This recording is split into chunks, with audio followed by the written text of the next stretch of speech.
Do livro Pão Nosso, capítulo 52, Perigos Sutis, psicografado pelo médium Chico Xavier, através do Espírito Emmanuel. Perigos sutis. Não vos façais, pois, idolatras? Paulo, primeira epístola aos Coríntios 10:7. A recomendação de Paulo aos Coríntios deve ser lembrada e aplicada em qualquer tempo nos serviços de ascensão religiosa do mundo. É indispensável evitar a idolatria em todas as circunstâncias. Suas manifestações sempre representaram sérios perigos para a vida espiritual. As crenças antigas permanecem repletas de cultos exteriores e de ídolos mortos. O Consolador, enviado ao mundo na venerável missão espiritista, vigiará contra este venenoso processo de paralisia da alma. Aqui e acolá surgem pruridos de adoração que se faz imprescindível combater. Não mais imagens dos ciclos humanos, nem instrumentos físicos supostamente santificados para cerimônias convencionais, mas entidades amigas e médiuns terrenos que a inconsciência alheia vai entronizando inadvertidamente no altar frágil de honrarias fantasiosas. É necessário reconhecer que aí temos um perigo sutil, através do qual inúmeros trabalhadores têm resvalado para o despenhadeiro da inutilidade. As homenagens inoportunas costumam perverter os médiuns dedicados e inexperientes, além de criarem certa atmosfera de incompreensão que impede a exteriorização espontânea dos verdadeiros amigos do bem no plano espiritual. Ninguém se esqueça da condição de aperfeiçoamento relativo dos mensageiros desencarnados que se comunicam e do quadro de necessidades imediatas da vida dos medianeiros humanos. Combatamos os ídolos falsos que ameaçam o espiritismo cristão.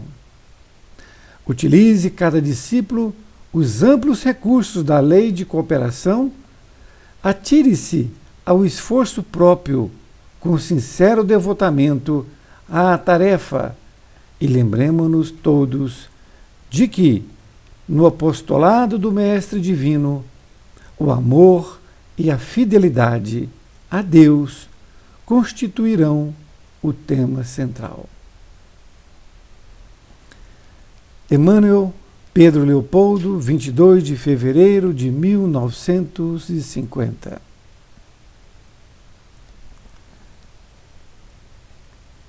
Querido amigo, querida amiga, que bom estarmos novamente juntos, mas em um capítulo, Perigos Sutis. Vejamos o que Emmanuel nos alerta para esses perigos que nós os rondamos de certa forma. Emmanuel, então, utiliza de uma frase de Paulo de Tarso, quando ele escreveu aos Coríntios: não vos façais, pois, idolatras. Naquela época, a idolatria era imensa. E Paulo de Tarso, que já tinha o conhecimento cristão, o entendimento acima de tudo, ele percebeu que não devia praticar a idolatria. E Emmanuel começa dissertando, dizendo que a recomendação de Paulo deve ser lembrada em qualquer tempo, não é? Em qualquer momento de nossas vidas, quando nós estamos em busca de uma ascensão religiosa. Então, em qualquer circunstância, nós temos que evitar a idolatria. E Emmanuel continua na outra parte dizendo que essas manifestações sempre representaram sérios perigos. Ele fala das crenças antigas que permanecem ainda, cheias de cultos exteriores e de ídolos mortos. Não é? Mas ele coloca que o Consolador, que foi então enviado por Jesus, não é? O Espiritismo, ele veio para que nós pudéssemos entendê-lo e vigiar contra esse processo de paralisia da alma.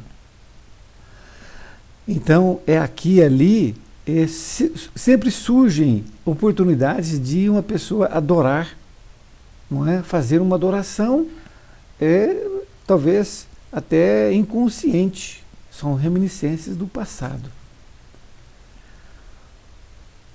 E ele fala aqui na outra parte que não mais imagens dos círculos humanos, nem instrumentos supostamente santificados para cerimônias convencionais, mas isso que nós temos que entender: entidades amigas e médios terrenos, que a inconsciência alheia vai entronizando inadvertidamente no altar frágil de honrarias fantasiosas.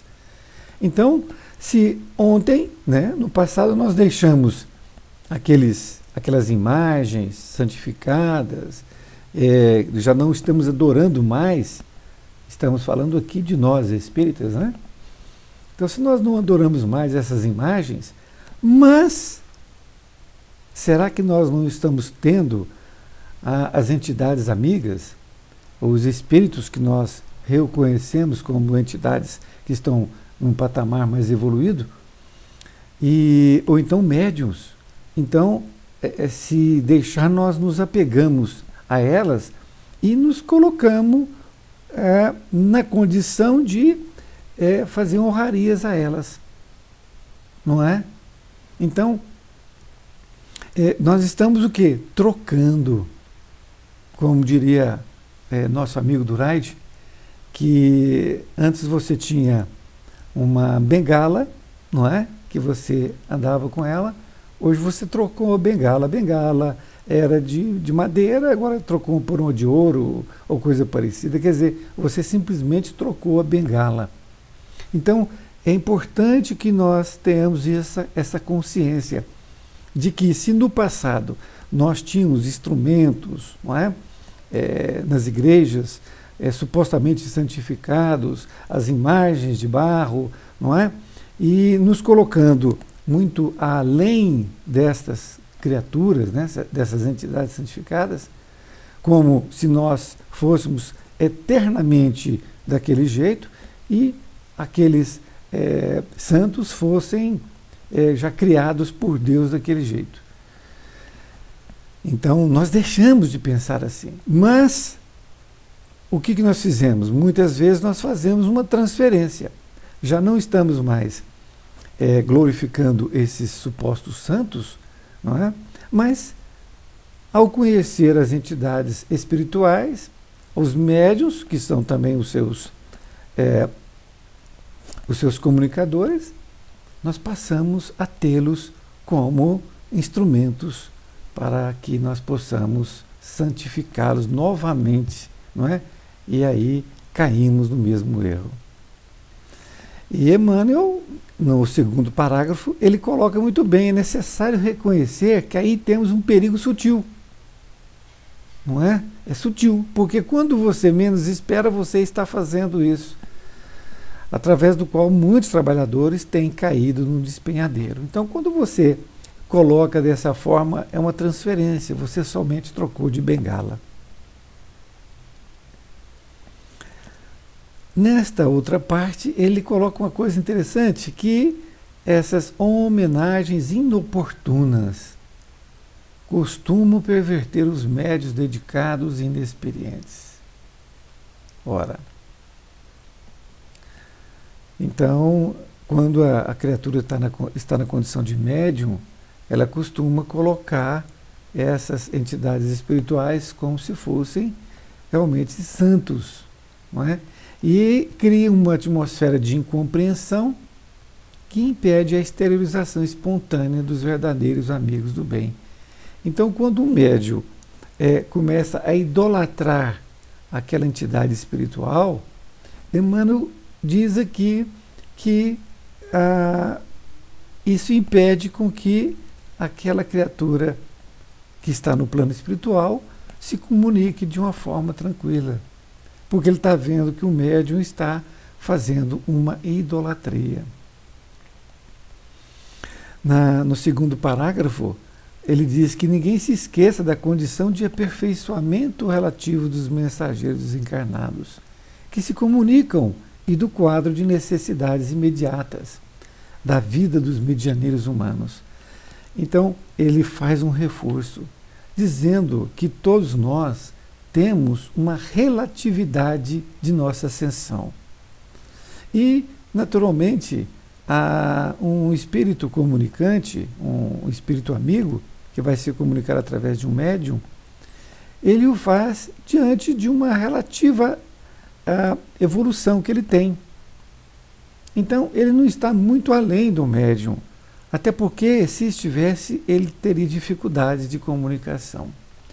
Então, é preciso que nós tenhamos isso em mente para que nós não caiamos nas armadilhas da idolatria. Na conclusão, ele diz: combatamos os ídolos falsos que ameaçam o espiritismo cristão. Utilize cada discípulo os amplos recursos da lei de cooperação.